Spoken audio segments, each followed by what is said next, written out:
Welcome to my unboxing and overview of the GeForce GTX 760 Hawk Edition from MSI. Let's take a look at what they have to say for themselves on the box. First of all, we notice that the graphics card includes 2 gigs of GDDR5 VRAM, as well as overclocking certified for performance, power and PWM cooling. Opening up the front panel, we see that the graphics card features essentials for overclocking such as Twin BIOS and MSI's newly improved TwiNFrozr IV cooling technology, which results in a 10 degrees cooler operation than the stock GTX 760. The graphics card also features dust removal technology, which allows for the graphics card's fans to spin in reverse upon startup. Due to the improved cooling, it runs more efficiently and cooler, which allows GPU Boost 2.0 to dynamically increase the clock speed of this card.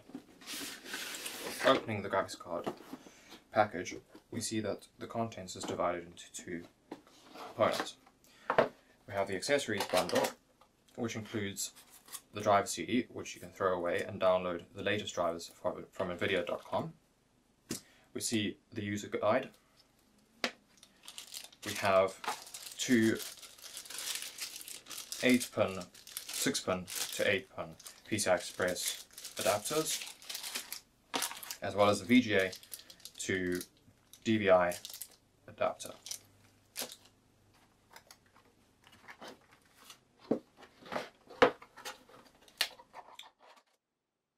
Let's look at the card physically.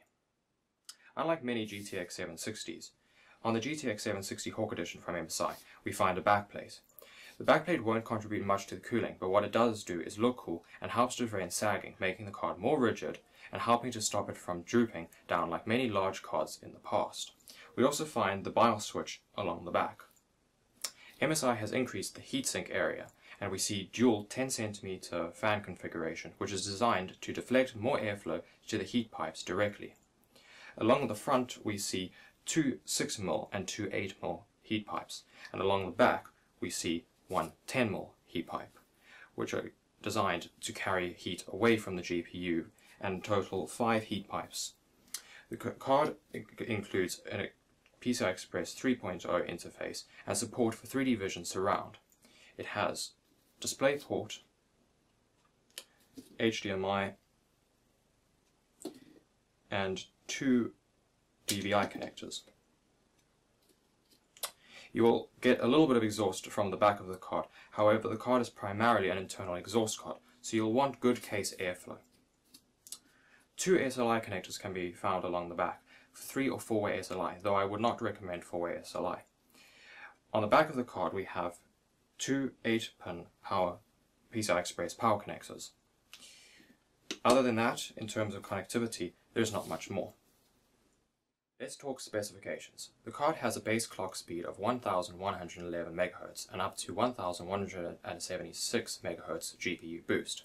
By comparison, the reference clock speed of the GTX 760 is 980 MHz base and 1033 MHz boost. As previously stated, the card features 2 GB of GDDR5 memory that runs over 256-bit wide memory interface and an effective speed of 6 GHz. Under full load, the card is able to draw up to 170 watts in factory configuration, but of course when overclocked it might need a bit more than that.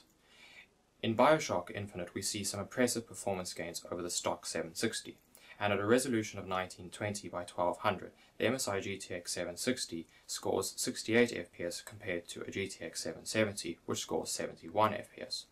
Overall, the card is very impressive. It improves heavily on the stock GTX 760 and almost performs as well as a GTX 770, and comes in significantly cheaper than one too. The build quality is excellent and it operates remarkably quiet.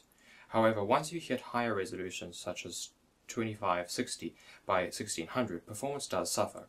While the card can perfectly handle single or even dual display, I would probably recommend a GTX 770 if you are planning to game in surround mode with 2 or 3 monitors.